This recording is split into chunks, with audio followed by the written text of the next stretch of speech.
অযোগ্যদের সঙ্গে যে সরকার রয়েছে এটা তো পরিষ্কার, সেই জন্যই তো তাদের সুযোগ দিয়েছিলেন যে ওই অ্যাপ্লিকেশন করবেন, তারা আবার ঘুরপথে তাদেরকেই নিয়োগ করার বন্দোবস্ত করা হয়েছিল। আজকে মহামান্য বিচারপতি সৌগত ভট্টাচার্যের বেঞ্চ নির্দেশ দিল যারা টেন্টেড ক্যান্ডিডেট, যাদের এই নিয়োগ প্রক্রিয়ায় নতুন নিয়োগ প্রক্রিয়ায় পার্টিসিপেট করার অধিকার দিয়েছিল, পার্টিসিপেট করার সুযোগ দিয়েছিল, আজকে মহামান্য বিচারপতি বললেন যারা টেন্টেড ক্যান্ডিডেট তাদের নতুন নিয়োগ প্রক্রিয়ায়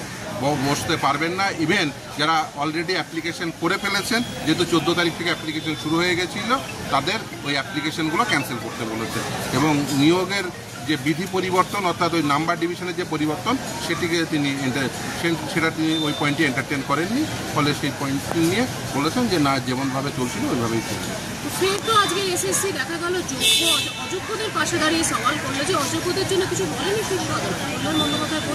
অবভিয়াসলি দেখুন, অযোগ্যদের সঙ্গে যে সরকার রয়েছে এটা তো পরিষ্কার,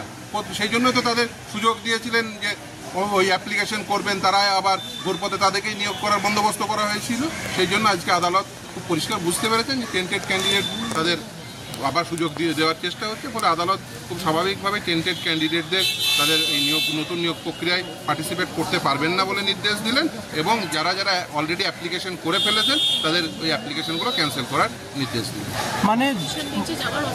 হ্যাঁ, অবভিয়াসলি হায়ার ফোরামে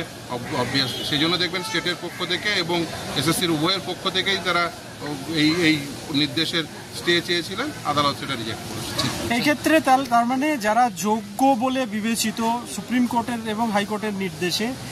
যে 10 নম্বর তাদের জন্য যে দেওয়ার একটা করা হয়েছে অভিজ্ঞতার জায়গা থেকে, সেইটা তাহলে থাকছে। হ্যাঁ, সেটাই থাকছে, এবং কারণ হচ্ছে আদালত খুব স্পষ্টত বলেছেন যে 10 নম্বর যদি টেন্টেড ক্যান্ডিডেটরা থাকতো, যে তারা যদি নতুন নিয়োগ প্রক্রিয়ায় অংশগ্রহণ করতো, তাহলে তাদেরকেও তো 10 নম্বর দিতে হতো। ফলে আদালত খুব স্বাভাবিকভাবে যারা টেন্টেড ক্যান্ডিডেট তাদের ওই 2025 সালের যে সেকেন্ড এসএলএসটি, যেটা নতুন সুপ্রিম কোর্টের নির্দেশের ফলে নতুন করে শুরু হয়েছিল, সেখানে টেন্টেড ক্যান্ডিডেটরা কেউ পার্টিসিপেট করতে পারবেন না, এবং তারা ওই